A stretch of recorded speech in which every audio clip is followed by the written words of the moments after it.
So usually when it's a question like this, it would be the symbol. All right. I'll follow John Paul's lead. Our first exam is a week from tonight. Okay. We will have all the material we've worked on up until now, along with electron configurations that we're going to do today, and we'll wrap it up on Monday. We're going to also start getting into some stuff on Monday. Monica, Olivia, thank you for not distracting the class. We will start some new stuff on Monday, the second half of Monday probably, that will not be on exam 1. But electron configuration will be there, and electron configuration that we do on Monday will be on the exam on Wednesday. Questions about the exam, logistics, half multiple choice, half short answer, should be doable in the time frame that we have. How many questions are there? Don't know.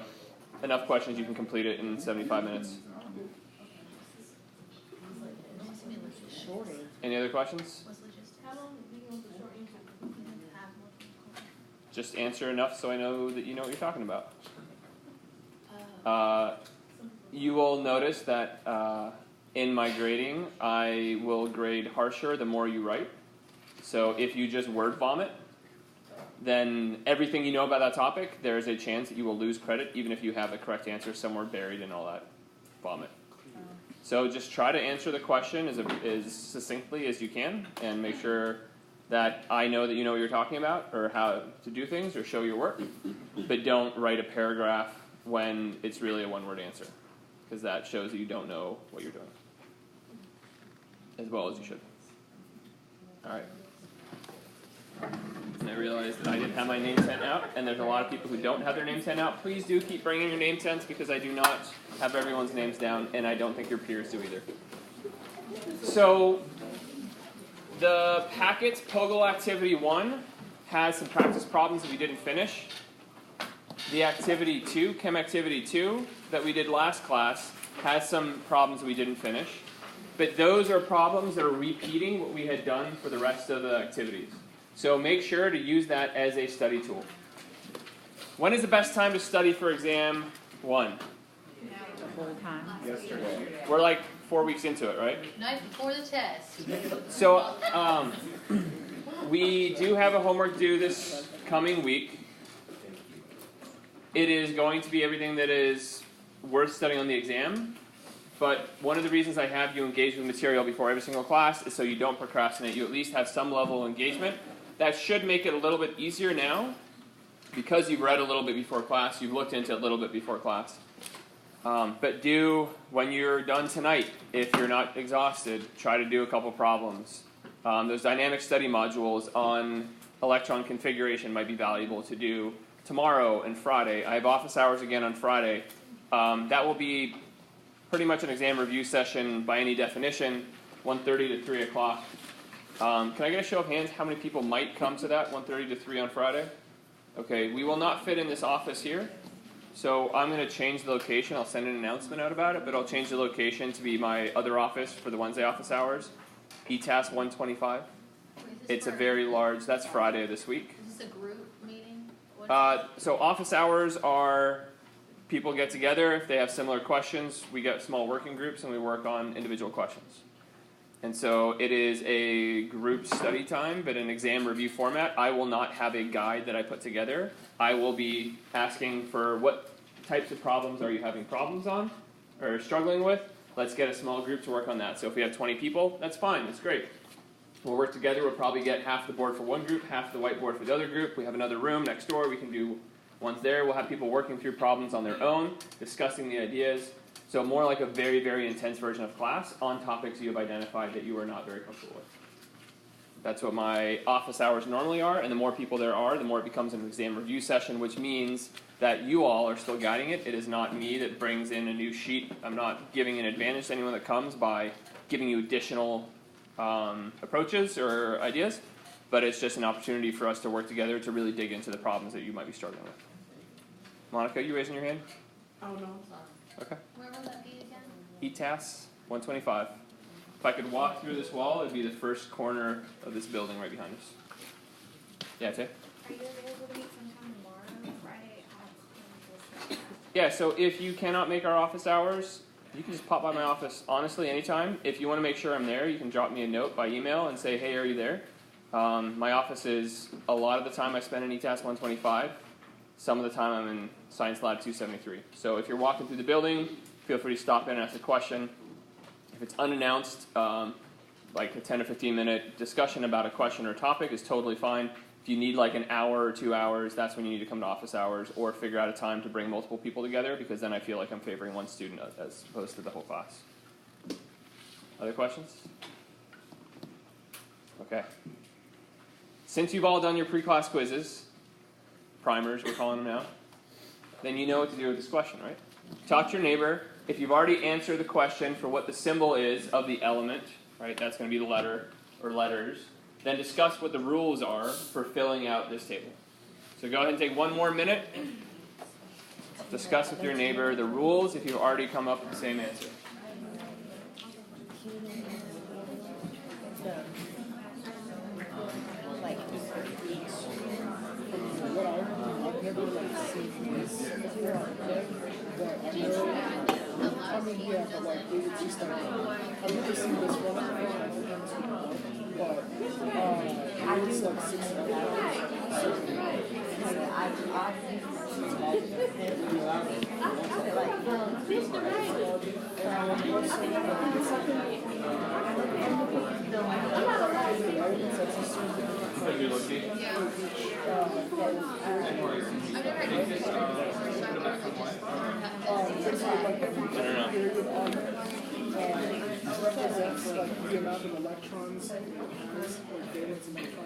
Alright, I have 48 responses and I can't see them on my little clicker base, so I can't cheat.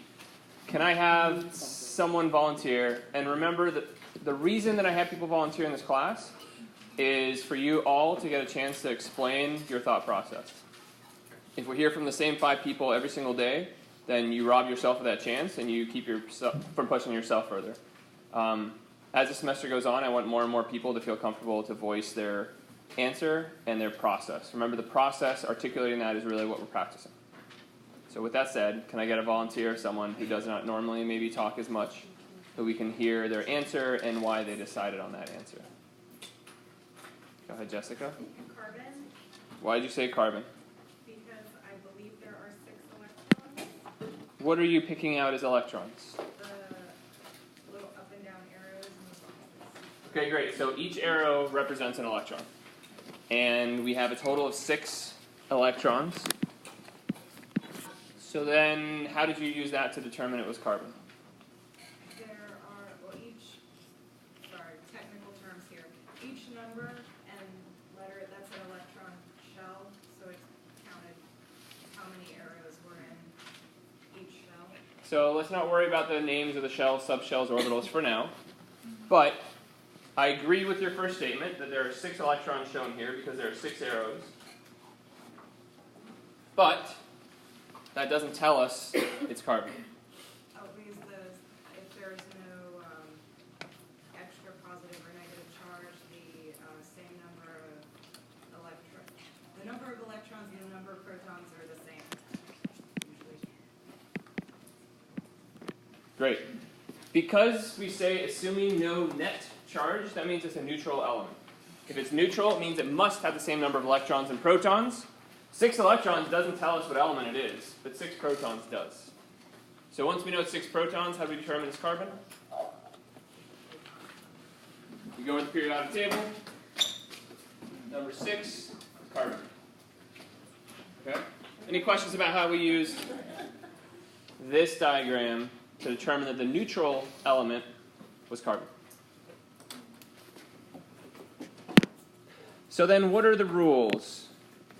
I want to hear from someone new, what are the rules for how we fill this type of a diagram? Go ahead, Tara. Each orbital can only hold 2 electrons, 2 or more. What's an orbital? On this diagram, let's get into the naming now. What's an orbital? Is this 2p thing an orbital? Each one of those is. Each one of what?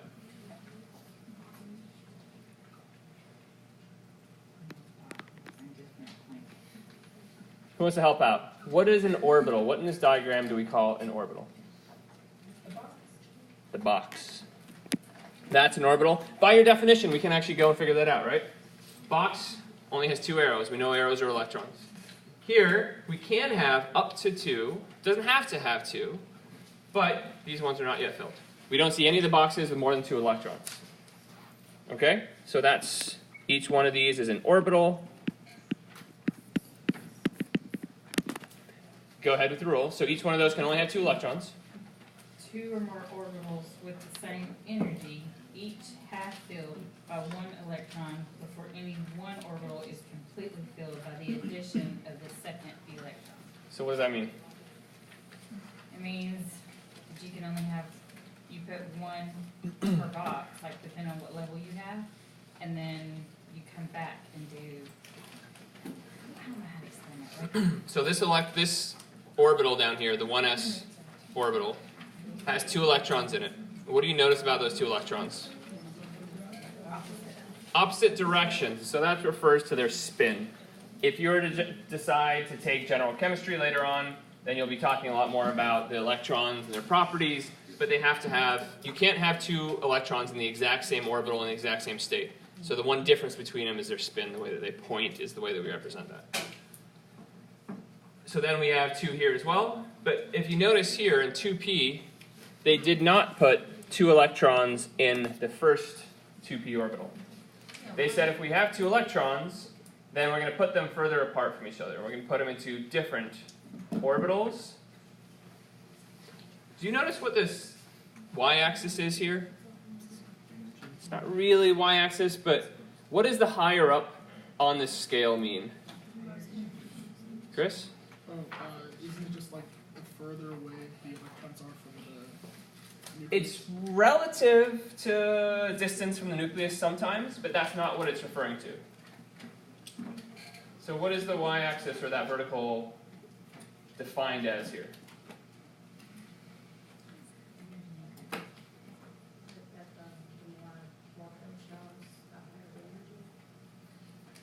So there's also a relationship between the shells and the energy, but just by simple definition, the higher it is up, the more energy it takes to put an electron into that.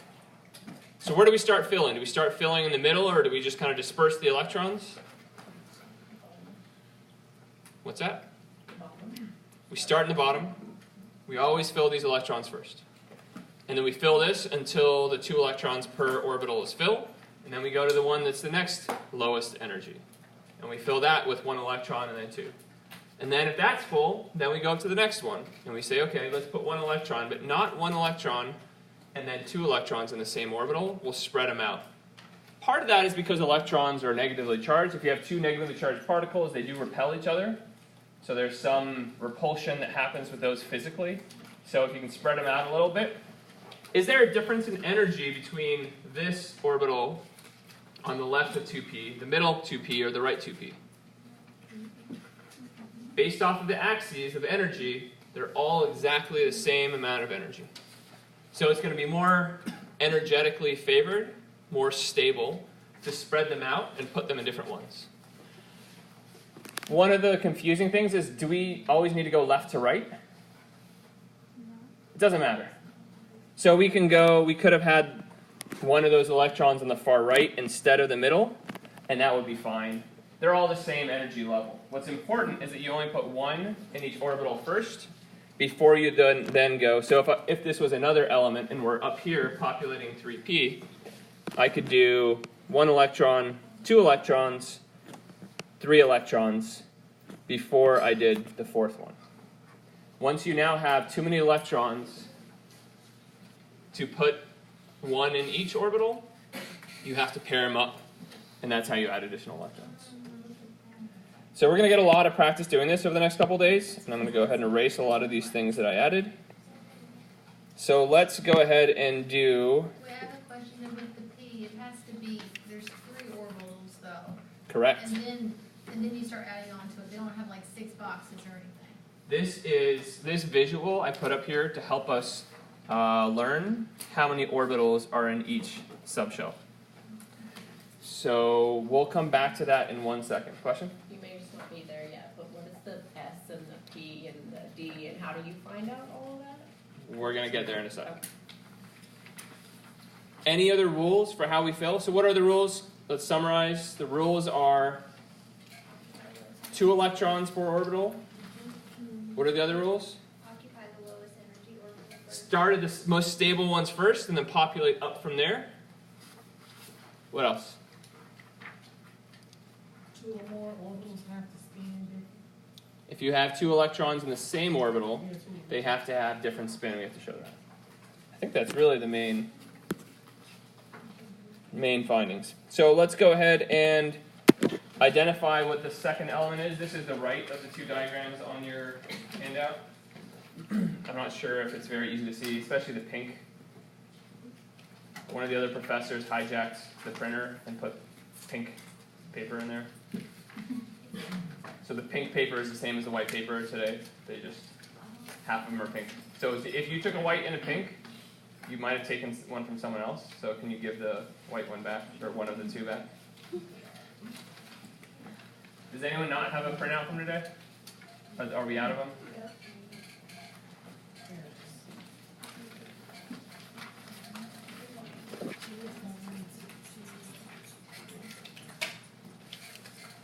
If anyone else needs a printout, the thieves are over here.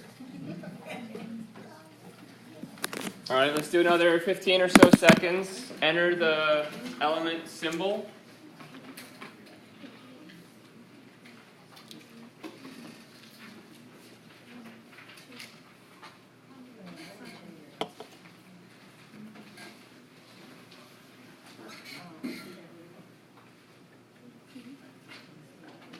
Couple more seconds.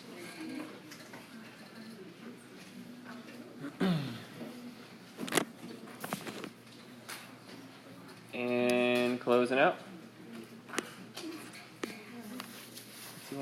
Is anyone still not able to get into the clickers? Raise your hand high if you cannot get into the clickers right now. We have 2. So those who are having trouble, how'd you do it? You just got on a computer, or is your phone still not working? Oh, I restarted my phone. Okay. So keep fighting. Try. Otherwise, just keep up with what we're doing. Should be all right. All right, closing out. New voice. Can I hear what you chose and why? Yes. I chose fluorine Why? because there's 9 electrons, and since it's not positive or negative charge, it would be 9 protons, and the atomic number for fluorine is 9.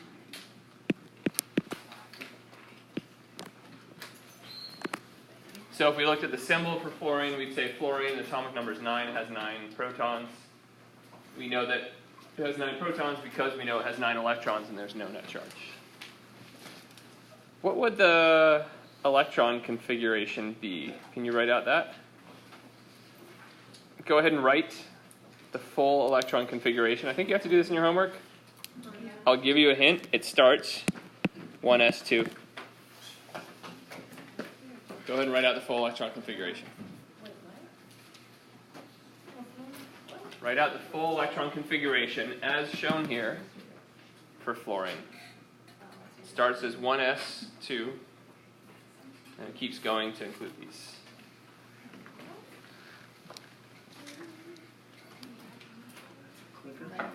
It's not a clicker question.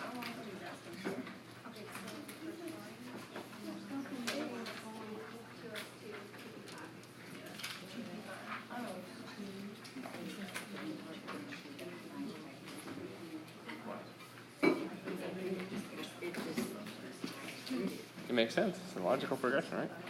The thing that will mess your brain up is if you actually understand what these things mean and what they look like and then how they interact to form molecules. That's when it goes. I have that in my notes from my first one. I have the shapes and stuff that was coming up. Yeah, I have all Yep. that too. All right. Can I have a volunteer to try to describe the electron configuration for fluorine? Kiara? I got 1s2, 2s2, and 2p5. 1s has 2 electrons in it. 1s, 2 electrons. 2s, 2 electrons. 2s has 2 electrons. 2p has 1, 2, 3, 4, 5. 2p5. That's the electron configuration for fluorine, if it's neutral. If we had a positive or negative charge, that would change, and we'll talk about that in a little bit. So let's pause in that for a second. Let's make sure that we're on the same page with some of the words and names. So we talked before about the rules are we start at the bottom. The most stable orbitals get filled first. We're calling the individual boxes that hold 2 electrons, those are called orbitals. They have to have opposite spin, and we don't fill any box if there's another one at the same level that can each have be half full each with a single electron. So then, very valid question is, well, what the hell is S, what is P, what is D, and what is F? We don't even have those on here. There is no simple answer to that. That kind of involves a few more days of quantum mechanics. But what I will show is this. So in the late 1800s, a bunch of physicists and chemists were studying the things that are so small that we can't see them. And one of the things that they figured out is that atoms have something positive, which we now call protons, and they have something negative. And those something negatives are particles. We can separate them. So we called them electrons. But when they really tried to find them and their location around an atom, they couldn't. They could never pinpoint an electron to a precise location to know its speed, location, and trajectory.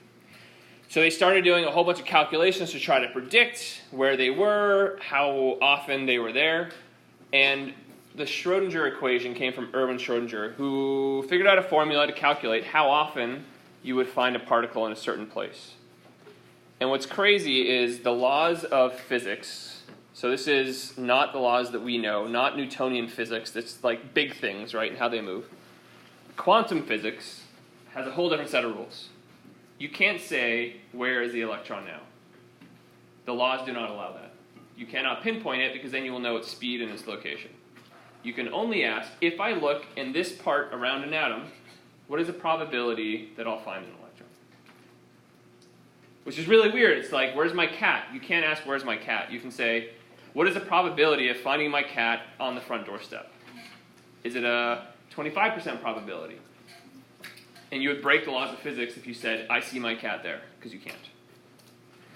So this is a visual representation of those different descriptions of where we are more probable to find electrons.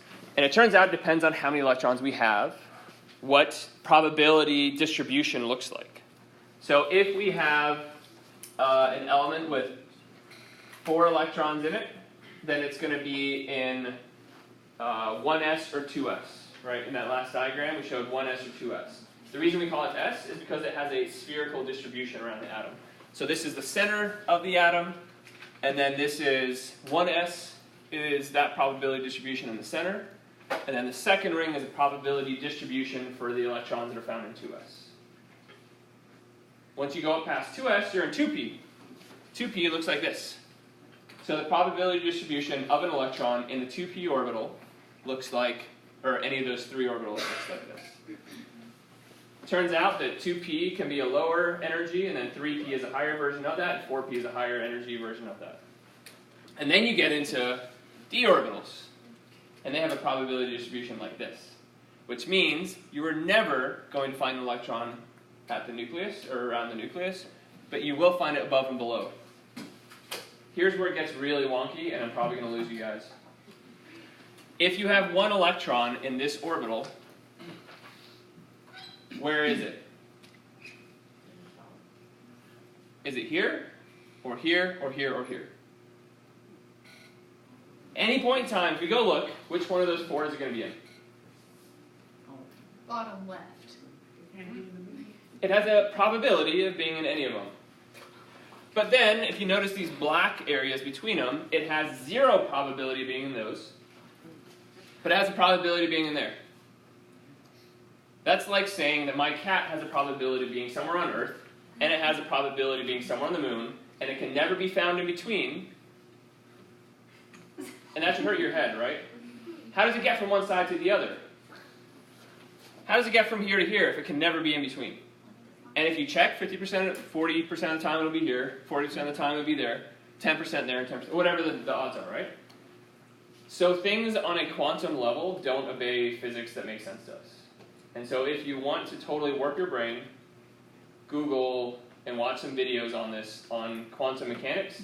The dual slit experiment specifically is super cool. Maybe in the announcement I send out tonight, I'll put some of those videos in there, and it is mind-boggling how cool this stuff is. And while it sounds absolutely absurd, it allows us to predict how the world works at the microscopic level, which then imparts the properties we see on a macro level of the world. So I don't know if that's the answer that you were looking for. Maybe a bit further. It was a little further than I wanted. I was wondering how you tell, like, which element needed the P or the S, like, for the table. Yeah, so yours was probably more of a problematic approach. And so what I want us to kind of think about is we're going to give names. So in this 1s, there is the shell, which is n equals 1.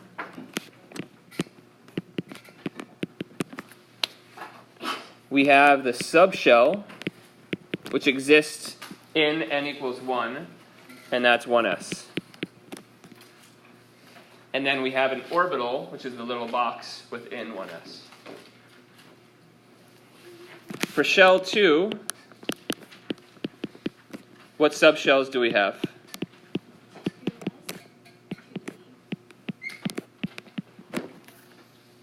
Shell n equals 2, we have both 2s and 2p. So those two subshells each have orbitals within them. How many orbitals do we have in 2s?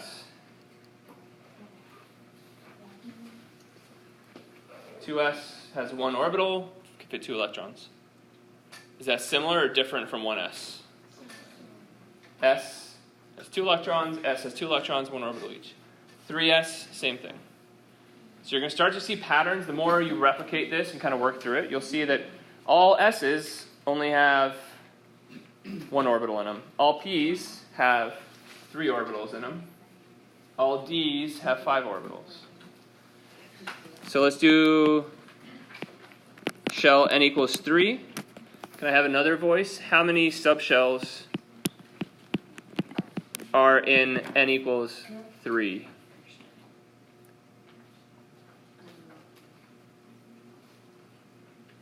Donald? Which ones?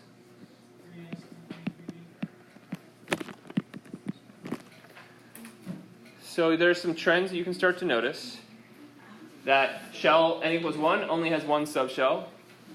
Shell n equals 2 has 2 subshells. N equals 3 has 3 subshells.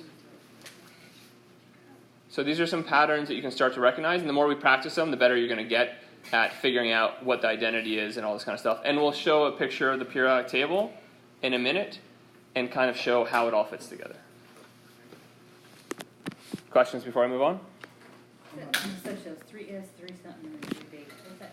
E? 3s, 3p, 3d. Why is the 4s lower energy than the 3d? Yeah. Doesn't make sense, right? What's up with that? So we talk a lot about the stability of these. The ones lower down are more stable. And it turns out that although you would think that anything in n equals 4 is more stable than n equals 3, 4s is more stable than 3d. So this is not someone like, which should it be? It's what actually exists in nature. How do we categorize that?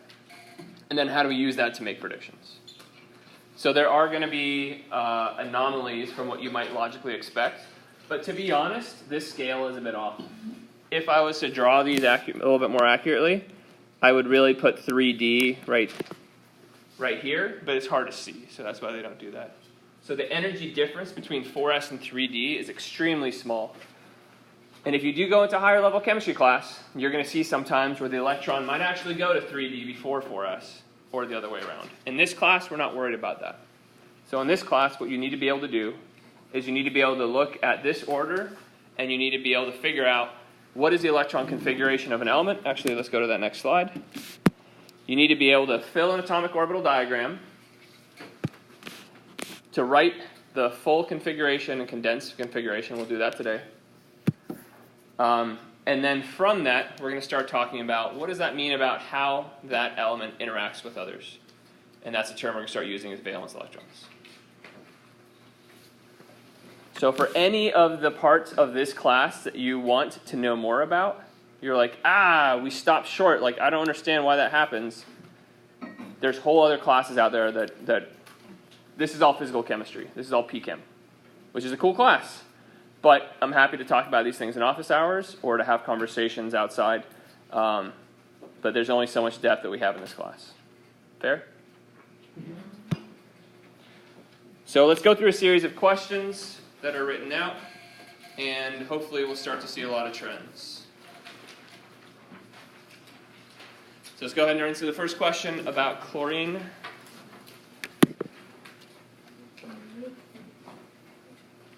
And once you have that, go ahead and fill them into the table and write the electron configuration for them.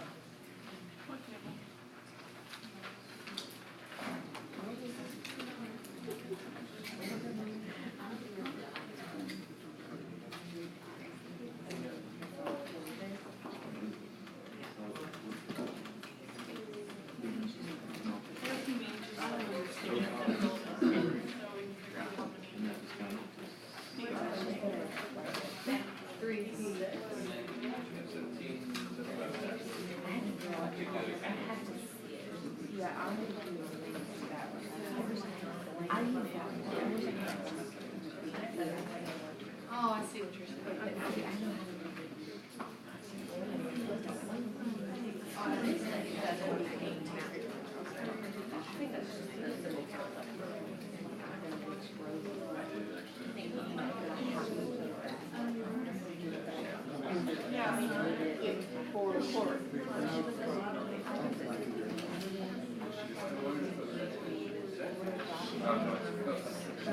Oh yeah, no, sorry.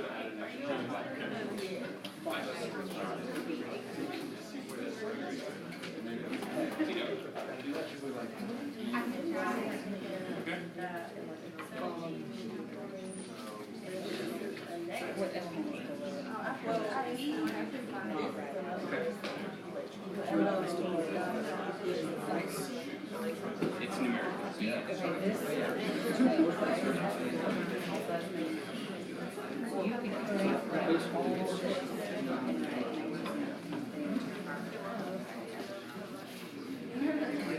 Close. Not quite there. All right. What process do we go through to answer this question? New voices, new voices, new voices. Please. Step outside your shell. Volunteer. Go ahead, Jay. Okay. I don't know if it's too far outside your shell, but I appreciate it. Okay, so I just did the whole electron configuration to figure out those two. Totally fair and legit. And we'll show a shortcut to it in a second.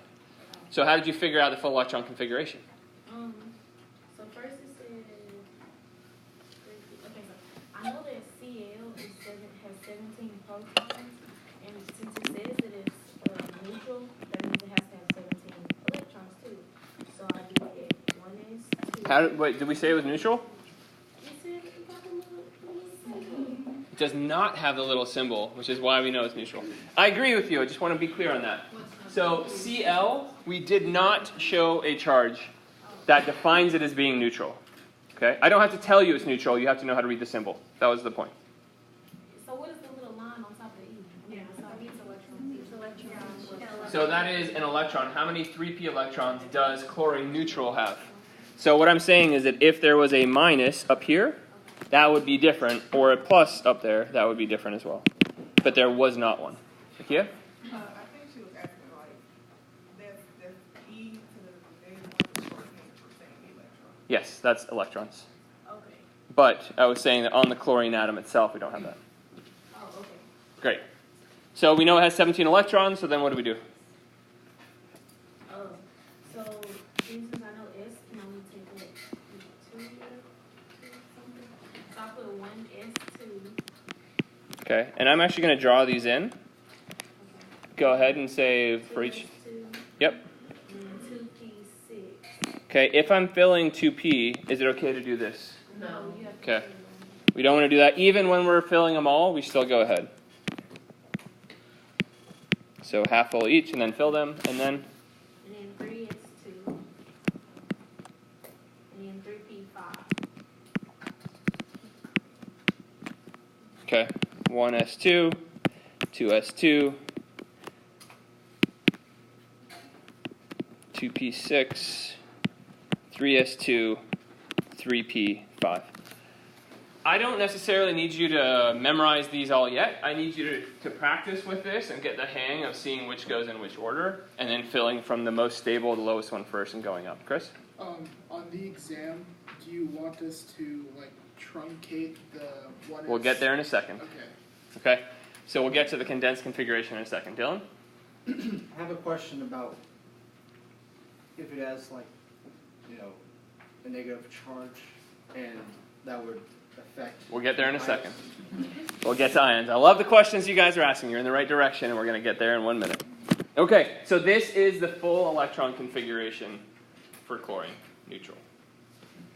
So I think, let me go back to that image. That didn't answer our question, though. So to answer the question, how do we figure that out? The question is, how many 3p electrons does it have, right? All right, relatively easy now that we have the whole configuration written out. So there's 5 of the electrons there, right? We can either see that there, or we can see it there. Either one of those is fine. Is there a shortcut? How could we have done this in the shortcut? Sebastian, you want to describe? You seem very emphatic in your nod. You can pass if you want. I don't know. Okay, what's a shortcut? Who else might want to share? Yes, Sandra? I have neon in brackets, and then I have 3s2 and 3p5. Okay, so that's the condensed form. We'll get there in a second. But I'm saying, what's a shorthand way to answer just this question? How many 3p electrons are there? Donald? So the first three, I forget what they're called. I don't know the term, like valence or something, but they start with 2 and 8 and 8. The electron count in circles, so you can just know that and subtract 1. So yes and no, because it's 2 and... So a couple different things. Let me stop being vague on that. If we go over here to the periodic table, it's amazing. This thing gives us so much information. By the end of the semester, I want this to be your best friend, that you can look at this and gain so much information just by looking at this. What electrons are being filled when we're looking at something like hydrogen?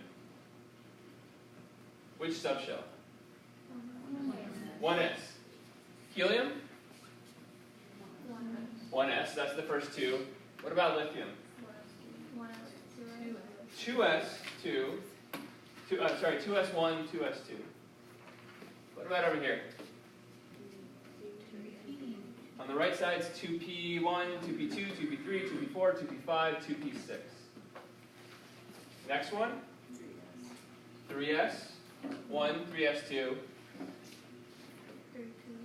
3p1, 2, 3, 4, 5, 6. What you can start to see is these trends on the periodic table, and we call them blocks. That block on the left side, the first 2, the main group 1 and 2 elements, this is called the S block. Why do we call this S block? Did you say spherical shape? Yes, that is what the quantum representation looks like. But everything when we're filling up electrons, these are only going to, their highest filled electrons are going to be S. It's going to be 1s, 2s, 3s, 4s, 5s, 6s, 7s. What about this group over here? Main groups 3 through 8. What do we call that block? P block. 1p electron, 2, 3, 4, 5, and 6p electrons. So we could just look and be like, well, chlorine is in group 5, so it has 5p electrons in that. Is it 3? Well, we can look 1, 2, 3. 3p, 5 electrons. What about this block in the middle? What do you think this one, what block is this? D block?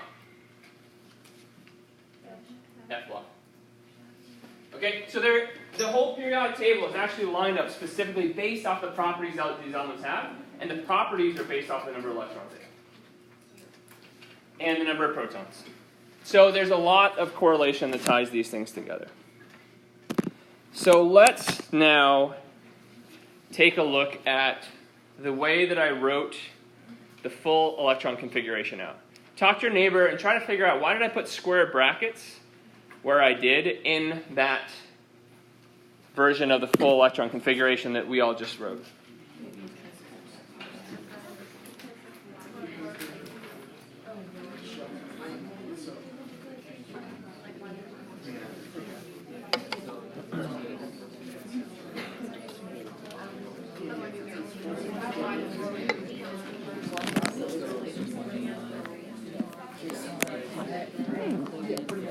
So it's sort of truncated, so like you know, this is guaranteed to have as much.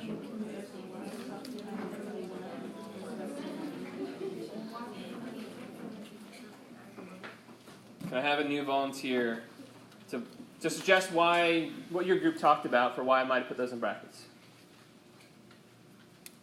Shelby? Say again? It does have to do with noble gases. More specifically, what does it have to do with noble gases? What are noble gases? Tony? Wow. Elements. They are elements, yes. Can we be more specific where we might find them on the periodic table? Maybe some properties they might have? Eleanor? You find them in that final row, what do you call it? 7? No. Give my brain a second. That final row right there with helium at the top. Yes. So in chemistry, we refer to these as groups. Yes. So in group 8, right. Group on 8. the far right side of the periodic table, all of those elements are referred to as noble gases. Why? What special properties do they have? They're odorless, they're not reactive. Crap, sorry. Their outer shell is full. Great. Their outer shell is full, which imparts certain properties on them, and we'll talk about shells in 1 second. But it means that they are most of the time not reactive. They don't have much of an odor. They can be used in neon signs. A couple other things that are super cool about them. So we're going to reference most of chemical elements to how they relate to the electron configuration of the noble gases. So can someone, maybe on your paper, write down the electron configuration of helium, neon, argon, krypton. Those first 4. Write down the full electron configuration for each of those 4.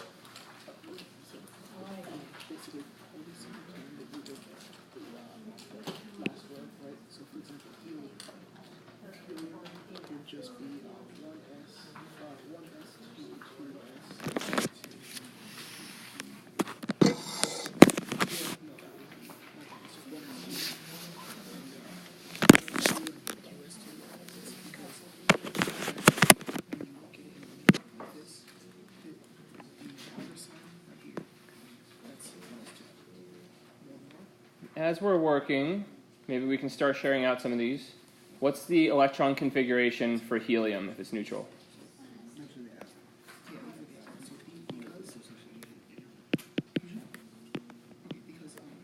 1s2. What is the electron configuration for neon?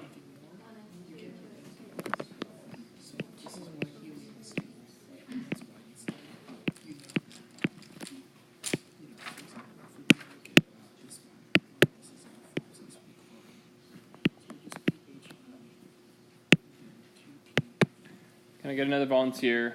What is it for argon? Courtney? Question about it? Sure.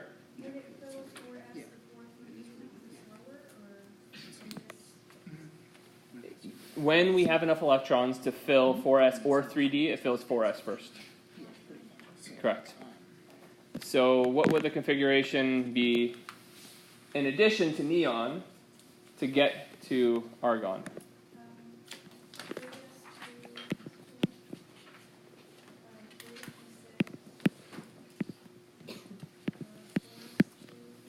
Hold on.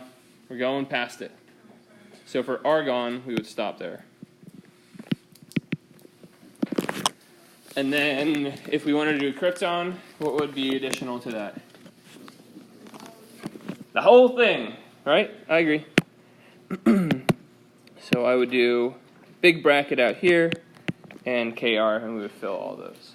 So if everyone takes a look back up here, what I want you to notice is that no matter what element we have, we can always reference how many electrons of the ones that we filled were in a noble gas configuration, and then how many were past that.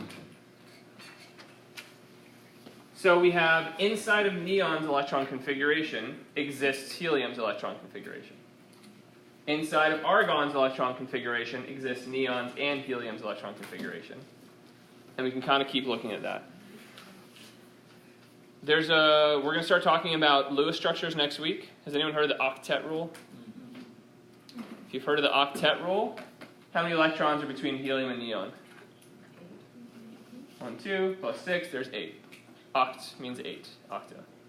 Between neon and argon, 8. That's where the octet rule comes from.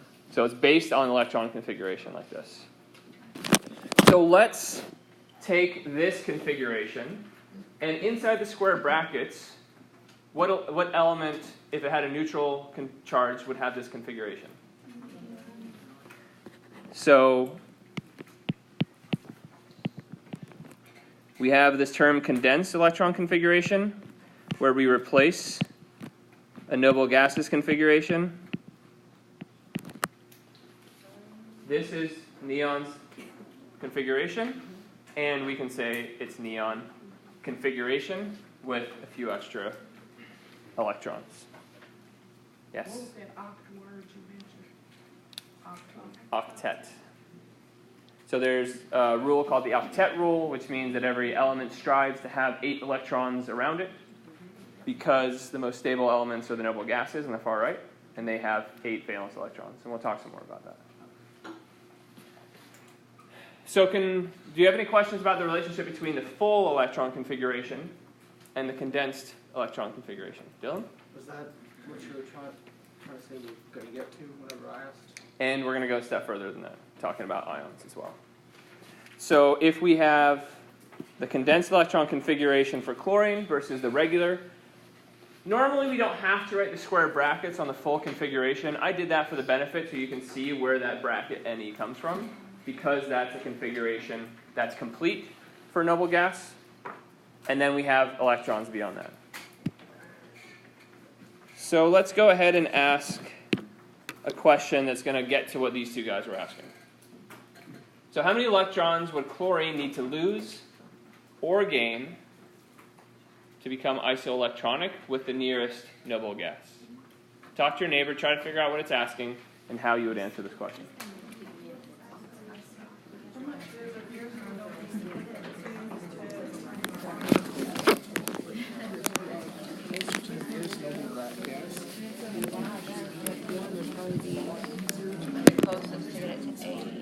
That's what I think. Not on Wi-Fi now. You said when you have on Wi-Fi, it's the same. I'm so.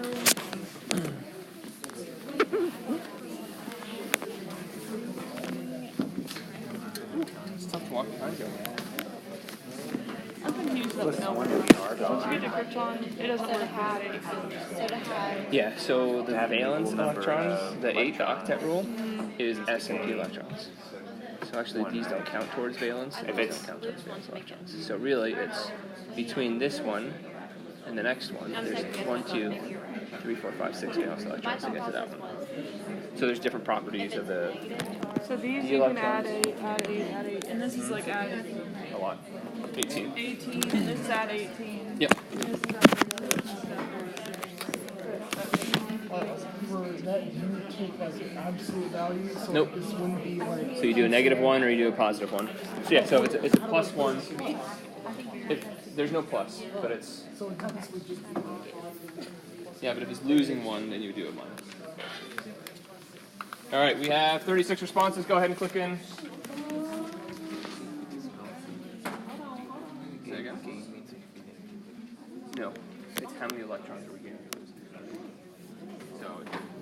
electrons plus 1 or losing electrons minus 1. Then the question is the charge. That's a separate question here.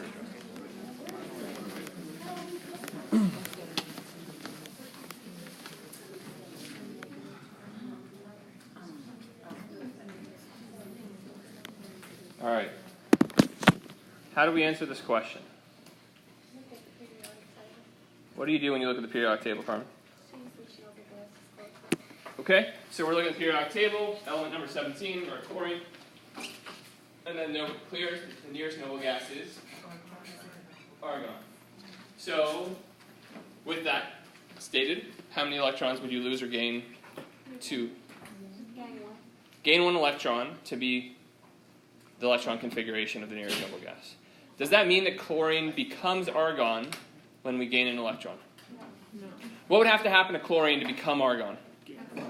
Have to gain a proton, right? The number of protons defines the element. So, what is the symbol once we gain an electron?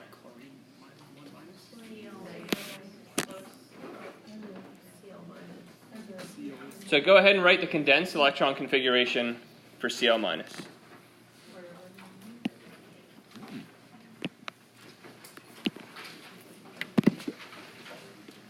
right, everyone write the condensed electron configuration for Cl-.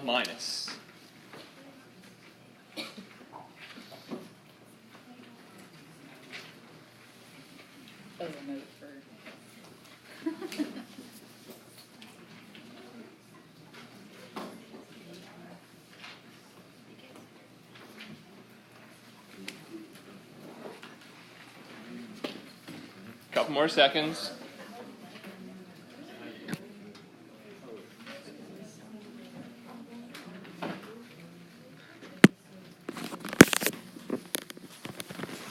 All right. I've seen a few, and I think we're on the same page as far as the condensed configuration has a noble gas configuration in it, right? So we do neon, 3s2, 3p6. Does everyone agree?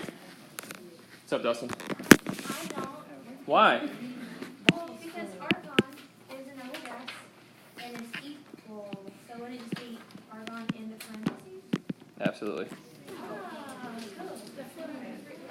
So the appropriate condensed electron configuration for Cl- is argon in brackets.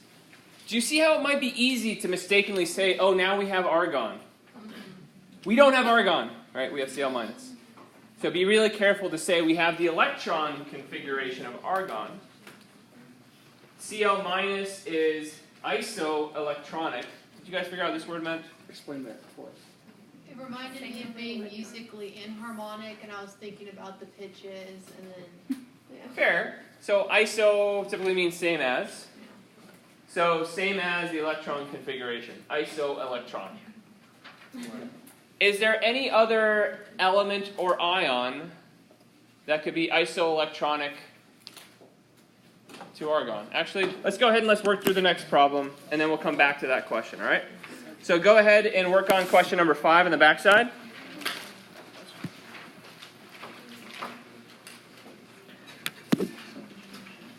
Fill in the... Do you want me to send you the clicker so you can write on your screens or whatever? It's not a clicker. Actually, maybe you can pull it around the previous one. Yeah. Sorry, I should have printed you out extra orbital diagrams. But hopefully you can use this and a piece of paper to figure out the full and condensed electron configuration for calcium.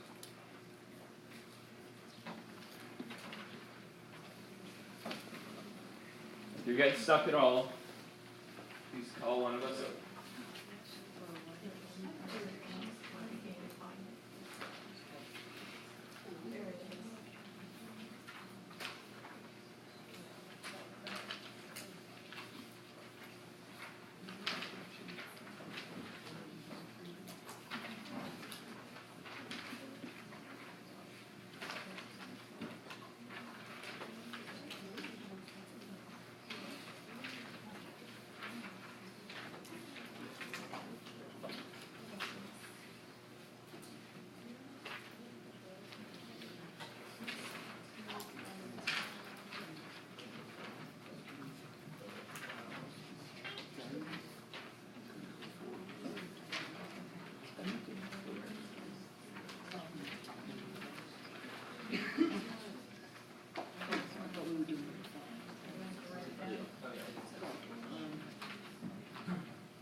He'd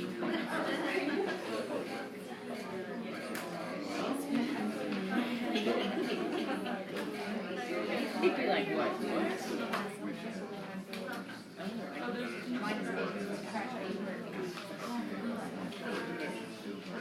We're 4 weeks in.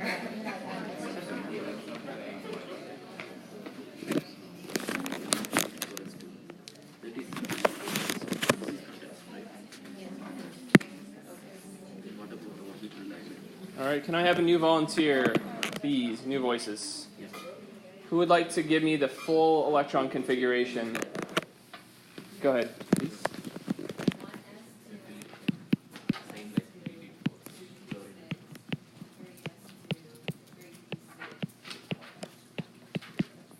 Great.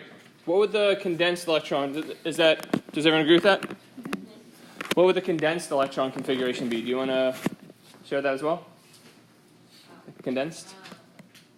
Bracket AR 4s2.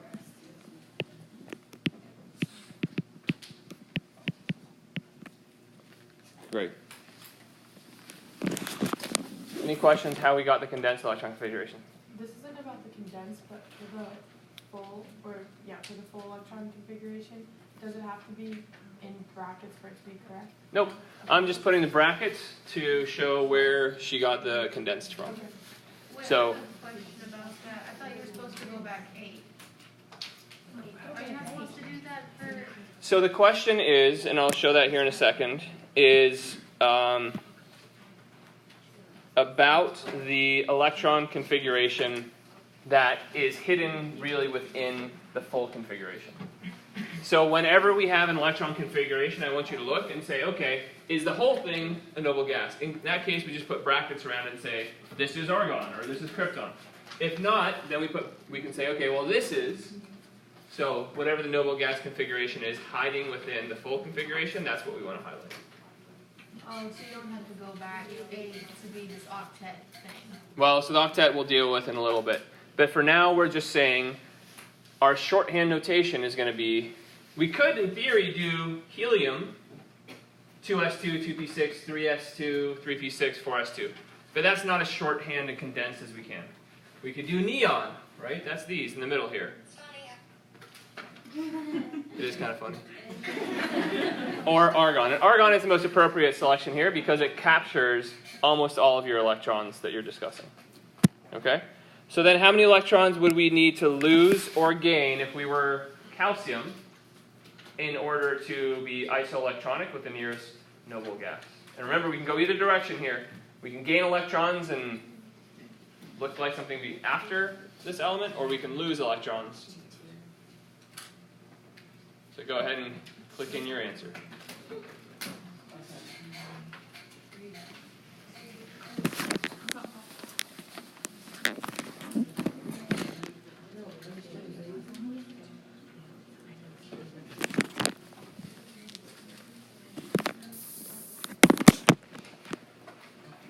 A couple more seconds.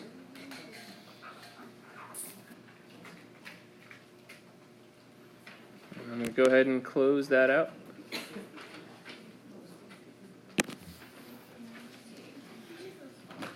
Ankar, what did you answer and why?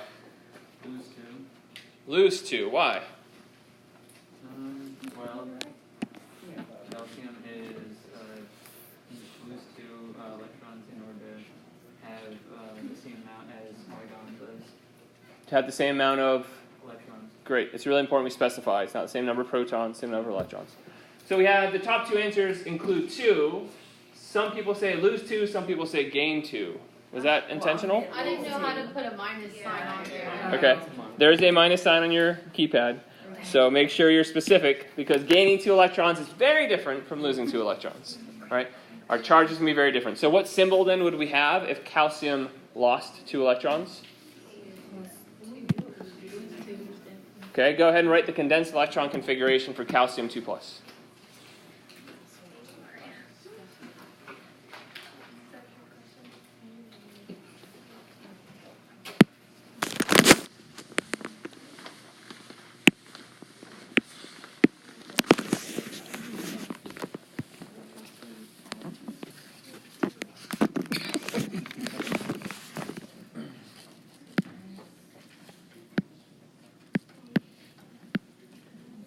this a trick question? So what do y'all think? Is this a trick question? No, it's not a trick question, or no, that's not right. Those are two different things. So let's go ahead, Olivia. Why did you answer argon in brackets? Because we were trying to figure out how to get it back to argon, like the nearest noble gas. Great. So it might be like chlorine that we would gain an electron to be like the nearest noble gas. But we just agreed that calcium would lose 2 electrons, and that would get it much quicker to noble gas configuration than gaining 10 plus 6. You'd have to gain 16 electrons to be like the next noble gas, and that's not going to happen. So I completely agree that this would be the condensed electron configuration for calcium 2+. What we're going to be thinking about is that this term of stability, energetic stability, is typified by those elements on the far right side of the periodic table. They have these very unique properties of being fairly unreactive. And so we've kind of honed in and said, well, if all these electrons are filled, and not more, not less, then that gives it a special property of being really stable. So a lot of elements, if given the opportunity to shed electrons, to give them away, they might do that. Which part of the periodic table do you think are more likely to give away electrons? And what part of the periodic table do you think are more likely to pull in electrons? Talk to your neighbor about that question.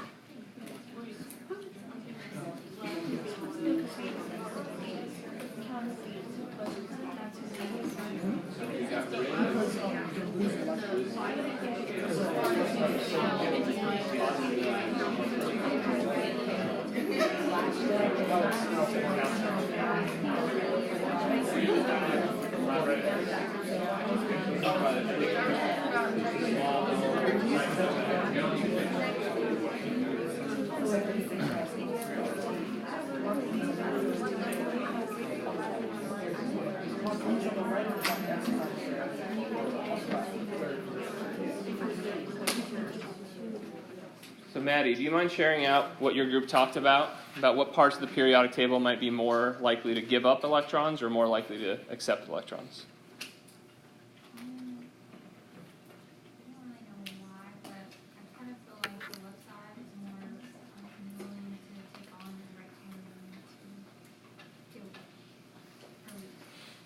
So if we look at the 2 examples we just had, did calcium give up electrons or take on new electrons?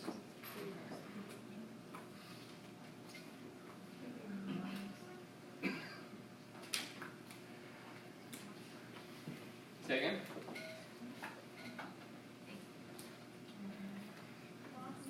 It lost 2 electrons, right? Those 4s2 electrons, it gave up because it was a quicker way to get to noble gas configuration than gaining a whole bunch of electrons. What about chlorine? Does chlorine gain or lose electrons? Gain, because it's a quicker route to get to an electron configuration of the noble gas. So many of you might have had chemistry before, or have some idea of salts and some of their properties. So what we're going to start looking at is how many electrons are we losing or gaining to be like a noble gas. It's not to say that calcium, if we find it in nature, is always going to be calcium 2+. That's not true at all. You can find calcium 0, which means it has no charge. But if we find it in salt, if we find it with the charge, what do you think that charge is going to be? It's going to be 2+. Because by giving up 2 electrons, it has that extremely stable electron configuration of those special noble gases. What about... Actually, I think our next question leads us there. So let's go ahead and keep going in our questions.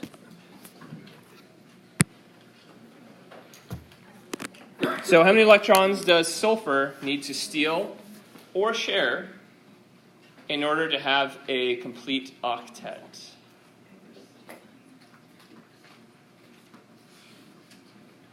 Go ahead and chat with your neighbor. Go ahead and click in a number.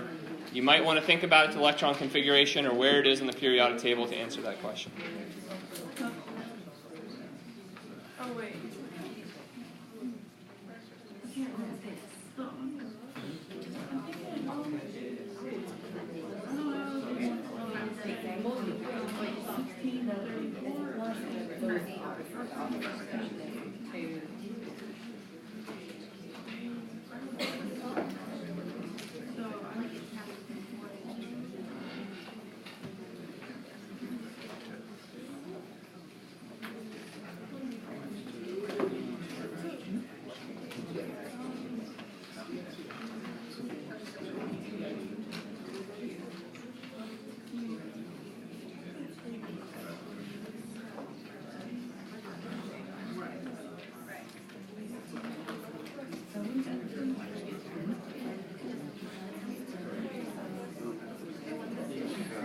A couple more seconds, go ahead and look at your response.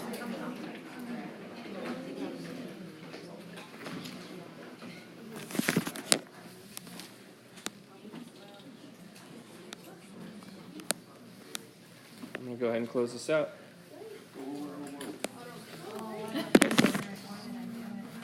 Alright, and as we do that, I'm going to pull up.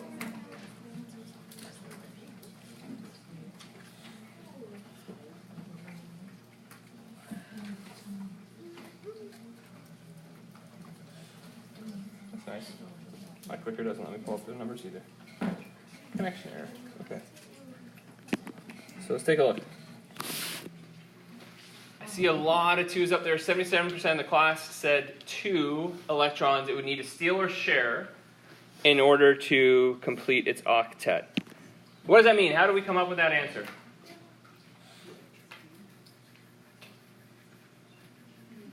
Jocelyn?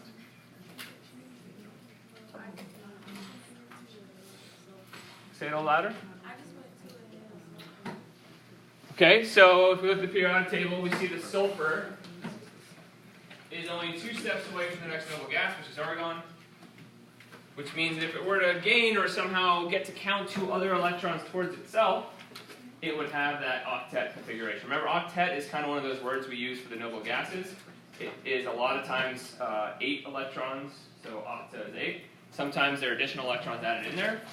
But what we're really going to focus on is the S and the P electrons. Did anyone answer this question a different way than just looking at how far to the next noble gas? On the periodic table? Caleb? Oh.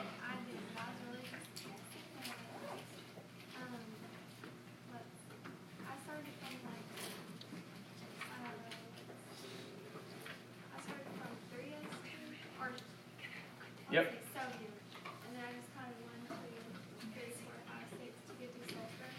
And then octet is 8, so I just kind of went to. Fantastic. So I'm going to kind of piggyback on what you said. So you're honing on the word octa, right? 8. And so if we do the electron configuration for sulfur, we do 1s2, 2s2, 2p6, 3s2, 3p4. What's the condensed configuration here?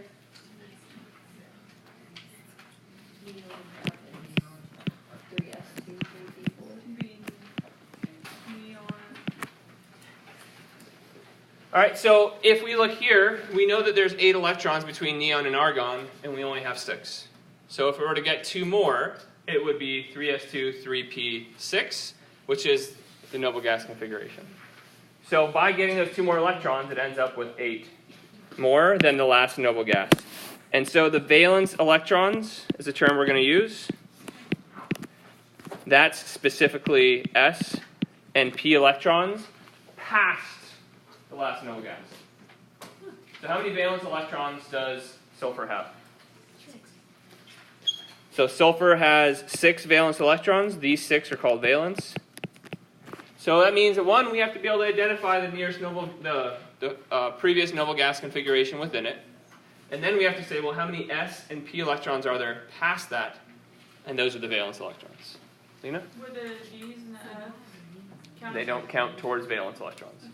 They are important in their own right for metallic properties and for other interesting properties, but they are not considered valence electrons. Wait, which are not considered valence electrons? Anything besides S and P.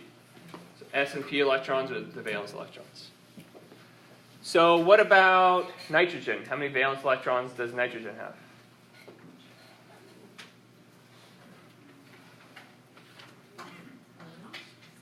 Jay? What? 5? Do we agree? 5 valence electrons. If we look at the electron configuration, nitrogen 1s2, 2s2, 2p, 1, 2, 3. So that means there's 2 s electrons, 3 p electrons past the last noble gas. That is 5. Nitrogen has 5 valence electrons. What group is nitrogen in? What main group? It's in the P block, but what main group? Remember the name of the row that it's in? Group 5A. How many valence electrons again? 5. What about chlorine? How many valence electrons does chlorine have? 7. What group is chlorine in? 7. Oh, look at that. So the main group, one of the reasons we focus on the main group elements is because the group number is the number of valence electrons that that group has.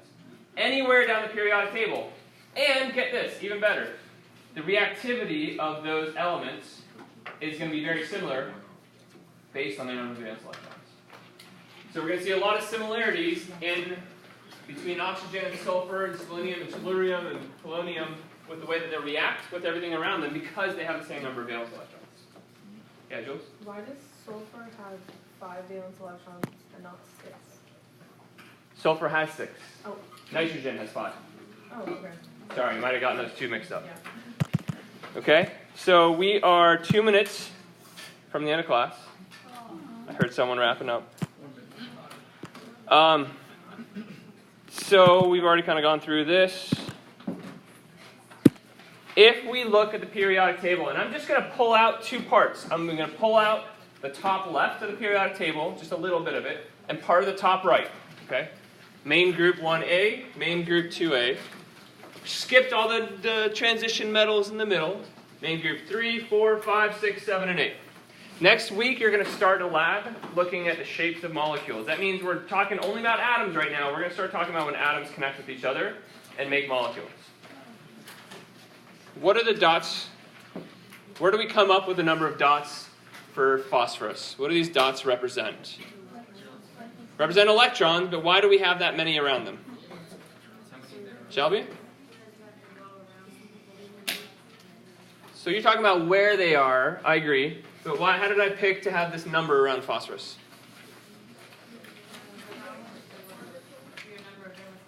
It's in group 5. It has 5 valence electrons. And like you said, we are going to be placing them around the central atom by doing 1 on each side until we have 1 on each 4 of the sides. And then we're going to add more. The last thing that hopefully will blow your mind. One more second. So this is what the periodic table looks like, right? And we have this weird block down the bottom. You guys ever think about why this is down here? Because if it wasn't, it would look like this. So honestly, this part that's at the bottom is just down there because we don't reference those that often. And we don't use them that much. But like we talked about before, the left 2 groups group the S block. Then the F block is that one that's usually at the bottom. The D block is the one that's the transition metals in the middle. And then here's the P block. The only exception is this one on the top right because 1s2, right, it's kind of hard to show helium on the different sides. So I hope that today you were able to figure out how to fill orbital diagrams, use that to predict which elements react similarly, write the configurations, condensed and full, and then determine valence electrons. Can you do that? All right, success. I will see you at office hours on Friday or at another time if you wish to stop by.